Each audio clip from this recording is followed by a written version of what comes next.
జరిగేటువంటి అరాచకాలని మనం టీవీలలో పత్రికల్లో చూస్తూనే ఉన్నాము. మన ప్రధానమంత్రి కూడా ఈరోజు చాలా సీరియస్ గా చేసి 1-2 రోజుల్లో ఈ హింసాత్మక సంఘటన ఆగకపోతే భారతదేశం తలాకాయని చూపిస్తామని చెప్పారు. కాబట్టి మన హిందువులందరూ ఐక్యతగా ఉండాలి.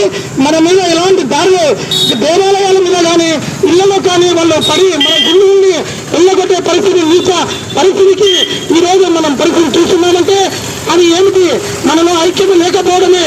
అలాంటి ఐక్యతను మనం తిరిగి కొనసాగించి మన జోలి హిందూ ఐక్యవేద ఆళ్లగడ్డ మాట్లాడుతున్నాం.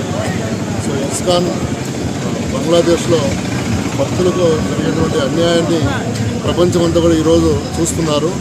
సో ఇటు భవిష్యత్తులో కూడా ఇలాంటి జరగకుండా ఇక భారతదేశంలో ఉండే హిందువులందరూ కూడా ఐకమత్యమయ్యి సో ఈ విషయాన్ని అందరూ కూడా ఖండిస్తూ సో ప్రపంచం అంతా కూడా చాటి చెప్పేటట్టు ఈ యొక్క హిందువుల ఐకమత్యాన్ని ఈరోజు చూపించాలని చెప్పేసి ఈ కార్యక్రమాన్ని హిందూ ఐక్య వేదిక తరఫున మేమందరం కూడా పాల్గొంటున్నాం. ఇస్కాన్ అహోబిలం తరఫున కూడా అందరూ కూడా ఇక్కడ పాల్గొంటున్నాం.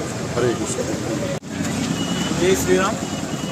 ఈరోజు ఎంత విపత్కరమైన పరిస్థితుల్లో ఉన్నామో, హిందుత్వం అనేది ఎంత కష్టకాలాల్లో ఎంత దురదృష్టకరమైన పరిస్థితుల్లో ఉందో బంగ్లాదేశ్ సంఘటన చూస్తే కనుక మనకు అర్థమవుతుంది.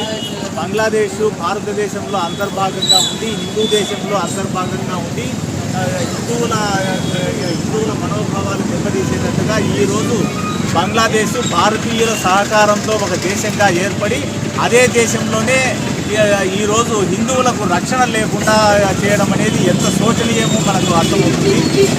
ఎందుకంటే బంగ్లాదేశ్ ఒక సూచన ఇస్తుంది.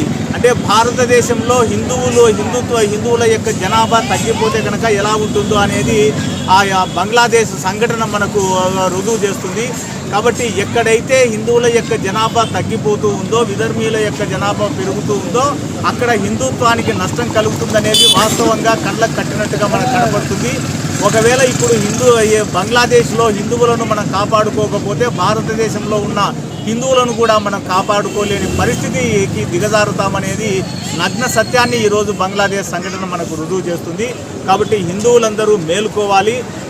ఏదో ముస్లింలను విమర్శించడం అనేది కాదు, కానీ మన హిందుత్వాన్ని మనం కాపాడుకోవాలి. హిందూ దేశంలో, ఈ భారతదేశంలో హిందువుల యొక్క మనుగడ కొనసాగాలంటే కనుక హిందువులందరూ బయటికి రావాలి, నినదించాలి, హిందువులకు రక్షణ కల్పించాలని చెప్పి నినదించాలి.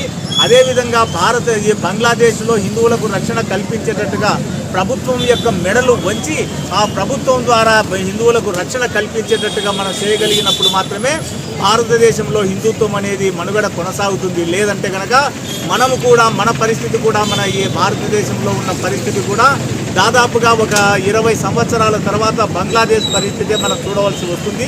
ఎన్ని ఆస్తులు సంపాదించినా, ఎన్ని దేవాలయాలు కట్టుకున్నా కానీ అవి నేలమట్టమయ్యే పరిస్థితి తెచ్చుకోకుండా, దిగజారకుండా ఇప్పటికైనా కానీ హిందువులు మేల్కొని వచ్చి